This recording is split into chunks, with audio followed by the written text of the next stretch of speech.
जय हिंद साथी, फिर से स्वागत है आपका एक न्यू वीडियो। तो इस वीडियो में हम बात करने वाले कक्षा 12वीं के कृषि विज्ञान एवं गणित के मूल तत्वों का आज आपका जो 11 दिसंबर को जो पेपर हुआ है उसके कंप्लीट सॉल्यूशन के बारे में इस वीडियो में डिस्कस करने वाले हैं। तो इस वीडियो में आपको कक्षा 12वीं का आपका जो कृषि विज्ञान का आज का जो पेपर हुआ उसका कंप्लीट सॉल्यूशन बताने वाला हूँ। तो वीडियो बहुत ही इंपॉर्टेंट है, इसलिए वीडियो में आज तक बने रहेगा। तो यहाँ पर मैं आपको सॉल्यूशन बताऊंगा, फिर यहाँ पर आप सभी क्वेश्चनों के आंसर जानने के बाद यहाँ पर आप कमेंट कीजिएगा कि आपने कितने क्वेश्चन सही किए। वैसे तो यहाँ पर मैंने आपको जितने क्वेश्चन की तैयारी करवाई थी वही के वही क्वेश्चन आपके पेपर में पूछे गए थे, ठीक है। तो यहाँ पर मैं आपको वो क्वेश्चन बताता हूँ जो कि आपको मैंने बताया था। तो यहाँ पर आपका जो सबसे पहला ऑब्जेक्टिव है क्या है, सही विकल्प चुनकर लिखिए, जिसमें आपको पूछा है स्वस्थ नेत्र का दृष्टि परास निकट बिंदु है। तो इसका सही आंसर क्या हो जाएगा, तो इसका सही आंसर हो जाएगा ऑप्शन सी वाला 25 सेंटीमीटर से अनंत तक, ठीक है। तो पहले का सही आंसर क्या होगा, 25 सेंटीमीटर से अनंत तक। दूसरा क्वेश्चन आपको पूछा था मार्स गैस का आधुनिक नाम क्या है। तो आप सभी को मैंने ये वाला जो क्वेश्चन है पढ़ाया था। मार्स गैस की आपको विशेषताएं बताई थी, इसके भौतिक गुण बताए थे मैंने, इसके उपयोग भी बताया था। जहां पर मैंने आपको बताया था कि मार्स गैस को मीथेन गैस भी कहते हैं। क्या है इसका सही answer, option C methane gas, ठीक है। उसके बाद यहाँ पर पानी की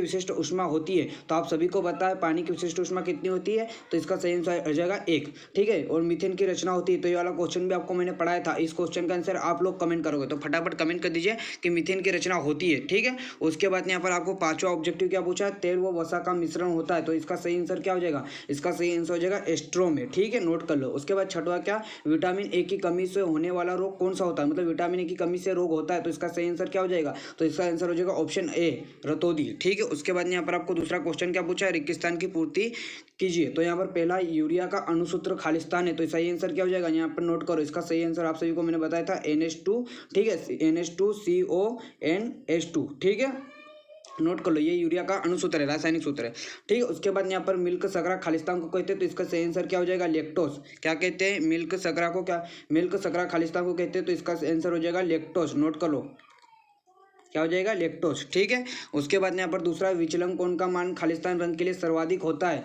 तो आपने इंद्रधनुष होगा, इंद्रधनुष में सबसे पहला रंग कौन सा होता है, तो बेगानी, ठीक है, बेगनी, ठीक है। विचलन कोण का मान खालिस्तान रंग के लिए सर्वाधिक होता है तो बेगनी, ठीक है। उसके बाद प्राकृतिक चुंबक खालिस्तान है। तो सही आंसर हो जाएगा, इसका सही आंसर हो जाएगा मैग्नेटाइट, ठीक है, मैग्नेटाइट, ठीक है, नोट कर लो। क्या हो जाएगा इसका आंसर, मैग्नेटाइट, ठीक है, नोट करो।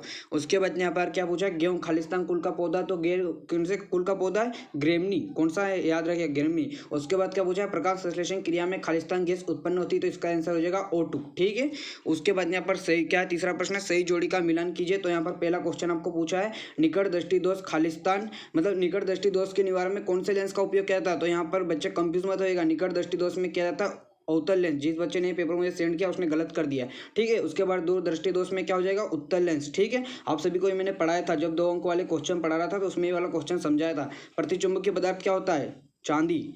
उसके बाद अनुचुंबकीय पदार्थ सोडियम। उसके बाद बल्ब का फिलामेंट क्या होता है, टंगस्टन, ठीक है, नोट कर लो।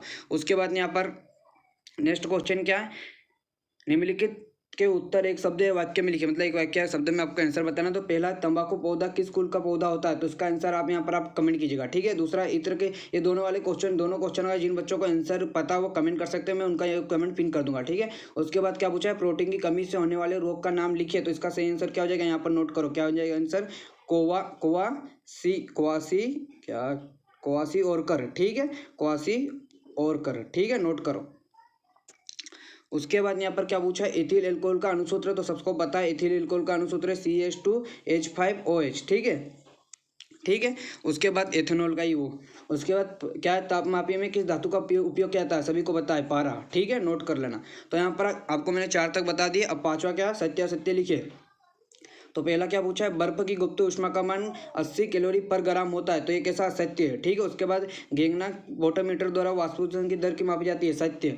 ग्लूकोज एक कार्बोहाइड्रेट नहीं है, असत्य है, ठीक है, ग्लूकोज एक कार्बोहाइड्रेट है, ठीक है। उसके बाद चौथा, दूध से पनीर का बनना किण्वन क्रिया द्वारा होता है, ठीक है, तो सत्य है। उसके बाद यहाँ क्या पूछा है, पृथ्वी के चुंबकीय ध्रुव तथा भूगोलीय ध्रुव एक होते हैं, असत्य, ठीक है। उसके बाद कैल्शियम तांबे का बना होता है, सत्य, ठीक है। तो यहाँ पर आप कमेंट कीजिए अपने प्रश्न नंबर 1 से लेकर 5 तक के जितने ऑब्जेक्टिव उसमें कितने क्वेश्चन सही करके आए, ठीक है। अब यहाँ पर आप बताइए, मैंने आपको यहाँ पर प्रकाश के अपवर्तन से आप क्या समझते हैं, आपको मैंने कहा था कि पढ़ लेना, और जो प्रकाश के वर्ण विक्षेपण की परिभाषा लिखी, ये वाला क्वेश्चन मैंने आपको बताया था, ठीक है। उसके बाद यहाँ पर आपको मैंने चुंबक के 2 गुण बताए थे, यहाँ पर किण्वन की परिभाषा बताई थी और उसमें क्वेश्चन भी बताया था कि किण्वन के लिए अनुकूल परिस्थितियाँ लिखिए। यूरिया के आपको मैंने 4 उपयोग बताए थे, ओम का नियम बताया था, विद्युत वाहक बल किसे कहते हैं, ये वाला क्वेश्चन बताया बताया था, तेल व वसा में अंतर बताया था। ठीक है, उसके बाद आपको मैंने विशिष्ट ऊष्मा की परिभाषा बताई थी, गुप्त ऊष्मा की परिभाषा बताई थी, कार्बोहाइड्रेट आपको मैंने महत्व बताए थे, प्रोटीन के बायोरूट परीक्षण आपको मैंने बताया था, ये वाला परीक्षण बताया था, मीथेन के भौतिक गुण भी आपको मैंने बताया था, जिसमें आपको मैंने बताया था कि मीथेन गैस को मार्स गैस भी कहते हैं।